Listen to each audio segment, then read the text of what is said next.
the open road. For so many it represents freedom, adventure, and the promise of a new destination. But for others, the endless stretches of asphalt hide something much darker. Tonight, we're venturing onto those lonely highways, where the lines on the road blur and the darkness in the rearview mirror feels a little too close for comfort. These are for allegedly true highway horror stories that will make you think twice before driving alone at night. So buckle up, check your locks, and let's begin our journey. Our first story comes from a long-haul trucker named Marcus. For 20 years, Marcus had driven the same desolate stretch of highway through the Nevada desert. He knew every curve, every dip, and every ghost town that dotted the landscape. He'd heard tales from other truckers, whispers of phantom hitchhikers and strange lights in the sky, but he'd never seen anything himself. Until one sweltering August night, the air was thick and still, and the only sound was the hum of his engine. Around 2 a.m., miles from the nearest town, his headlights caught something on the side of the road. It was a woman, standing completely still, wearing a simple, old-fashioned white dress. Marcus slowed down, his heart pounding. It was bizarre. There were no broken-down cars, no signs of an accident. She just stood there, staring into the darkness. As he got closer, he could see she was unnaturally pale, almost glowing in his headlights. Her eyes seemed hollow. A cold dread washed over him. Every instinct screamed at him to keep going, to floor it and not look back. He did exactly that. He sped past, his eyes fixed on the road ahead, but he couldn't resist a quick glance in his side mirror. The woman was gone, not walking away, not running. She had simply vanished from the spot where she stood. Marcus drove with the pedal to the metal until he reached the next truck stop, his hands shaking so badly he could barely hold his coffee. He told the other drivers what he saw. An old-timer just nodded slowly and said, "You saw the lady of Route 50. She's been out there for 60 years. You were smart not to stop."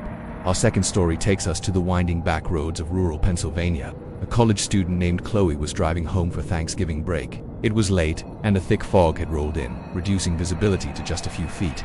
She was already on edge, navigating the unfamiliar, twisting roads with her GPS, which kept losing its signal. Suddenly her car sputtered and died, dead.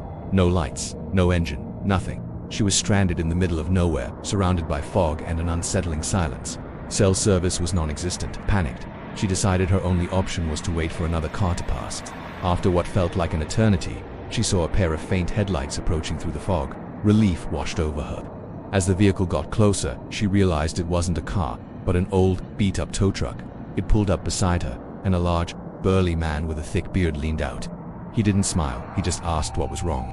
Chloe, trying to hide her fear, explained her situation. The man grunted and told her he could tow her to the nearest town, about 20 miles away. She was hesitant, but what choice did she have? She agreed, and he began hooking up her car. He told her she could ride in the cab with him. As she climbed in, a foul, metallic smell hit her. The cab was filthy, with strange stains on the seats. The man didn't talk much, just stared ahead at the road. Chloe tried to make small talk to ease the tension, but his one-word answers and intense gaze made her skin crawl. About 10 minutes into the drive, he took a sudden turn onto a dark, unpaved dirt road. Chloe's heart leaped into her throat. "Where are we going?" she asked, her voice trembling. The GPS said the town was straight ahead. The man just grunted, "Shortcut." But Chloe knew something was terribly wrong. She glanced down and saw a large rusty wrench on the floor by his feet. Her mind raced. She had to get out.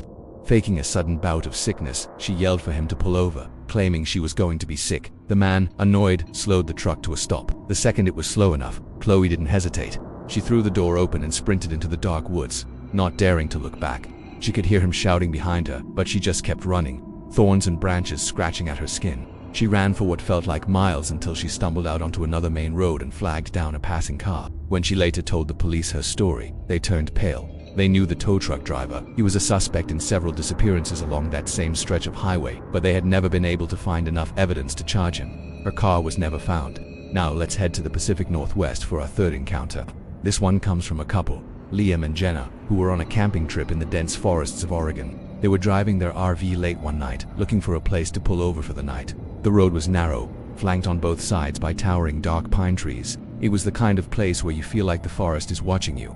As they rounded a sharp bend, their headlights illuminated a figure in the middle of the road. But this was no person. It was tall, impossibly thin, and covered in what looked like matted dark fur. It stood on two legs, but its arms were long, almost reaching its knees. Liam slammed on the brakes, the RV skidding to a halt just feet from the creature. It didn't move. It just stood there, its head tilted, staring at them with two large, glowing red eyes that seemed to burn through the windshield. They were both frozen in terror. The creature was something out of a nightmare, a mix between a wolf and a man, but more monstrous than either.